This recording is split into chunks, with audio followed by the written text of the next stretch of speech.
Warning! Monkey hummus. I'm sorry, I'm just trying to grab your attention. But this is a true warning. There's gonna be pictures of spiders, specifically wolf spiders and maybe jumping spiders in this. If you don't want to see those, maybe just listen to this video instead of looking at it, because you might think they're kind of scary. I don't know, maybe after watching this you might change your mind. Anyways, have fun, I guess. Have fun! Here it comes. Here comes the video. Hi! It's been so long since I've seen you. I'm just kidding, it hasn't been that long. That wasn't funny, bro. I need to stop. Very fun topic today. I'm not talking about bullying. I'm not talking about screamers, thank God. I'm talking about spiders. I love spiders. I thought I had my jumping spider plush next to me, but I don't. I'm gonna get it.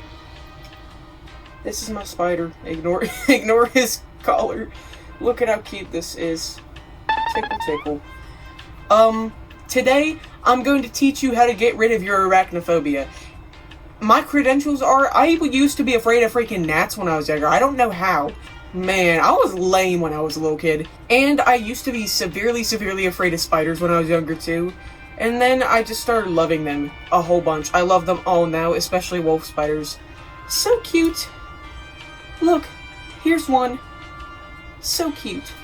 Here's another. Love that guy. It's a pretty straightforward process in overcoming this. I don't know if mine just wasn't that severe, or it was with me getting older or something. But what I thought was, this might sound stupid. My thought process was, if a spider ever gets in my classroom, am I gonna act a fool in front of my classmates? Or am I gonna handle this like a boss and be tough and gain so much aura that I just ascend into the sky and float into the sun? I don't know what my point was there, but yeah, my method for overcoming it was pretty stupid. I was just like, I'm not gonna act a fool in front of my classmates. But in all seriousness, the main way to overcome it is, there's two ways. You get really into jumping spiders and you get one. I have 3. I might show you them at the end of this video because they're actually asleep right now, but Neo, he sleeps in a visible spot. I put like 2 hides in his enclosure and he built a web behind both of them. What a loser. The other method is to just freaking drop everything else and pick one up. That's actually how I fully overcame it. Because I was outside one night and I hadn't been outside around the house since I moved at night. So I have this flashlight because me and my dad were taking out the trash. I think that's what we were doing. And we just decided to go take a walk around the outside of the house because, you know, why not? Core memories right here. But I look over and I shine my flashlight. I'm like, oh, that's the biggest spider I ever seen in my goddamn life. I believe it was a wetland giant wolf spider. Here's a picture. This isn't the spider I saw, obviously, duh. But this is what it looked like, kind of. And then I was like, oh my goodness, that was so cute. So then I went outside and looked for more. And I was like, there's another. I'm gonna get it in this little container and I'm gonna stare at it. Hi, spider. You're so cute. I love you. I love you, beautiful spider.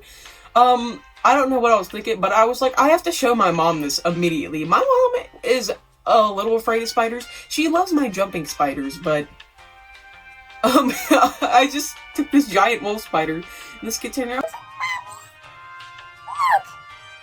She was like, what the hell is that? Take that back outside immediately. And I was like, but he's so cute. Look at him. He actually was really cute. But that's how I got over mine. In reality, I would say if you're so afraid of, what I was saying is, if you have arachnophobia that's so severe you'd rather move than ever see a spider, in all seriousness, please go to therapy. I'm not saying that's not normal, but it's like, it's only gonna harm you in the long run. So I'd say manage it while you can before it gets really, really bad. And to be honest, Here's another confession of mine where I was almost to this point. I was deathly afraid of bees when I was younger. I almost ran into traffic over a bee once. I don't know what I was on. Given I was like 4 to 7, I was afraid of bees until I was like 12. I'm not even kidding. Singer, songwriter, guitarist of my favorite band, King Gizzard and the Lizard Wizard, Stu McKenzie, he said, I don't remember when he said this, but he said make friends with fear. So that's what I did. He's not gonna see this. Thank you, Stu, for telling me to make friends with fear. I wouldn't love spiders as much as I do today if it weren't for what he said. Anyways, if you want to get over your arachnophobia, you can make that change. It's entirely possible. Whether it's going to therapy or just getting a jumping spider like I did, it's entirely possible. And you may even find spiders are actually really cute. I love those guys.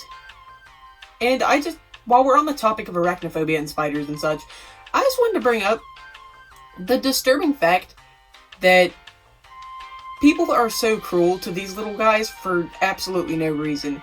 They actually benefit the environment by a long shot, because there would be so many freaking bugs outside if it weren't for spiders and other arachnids that eat bugs like this.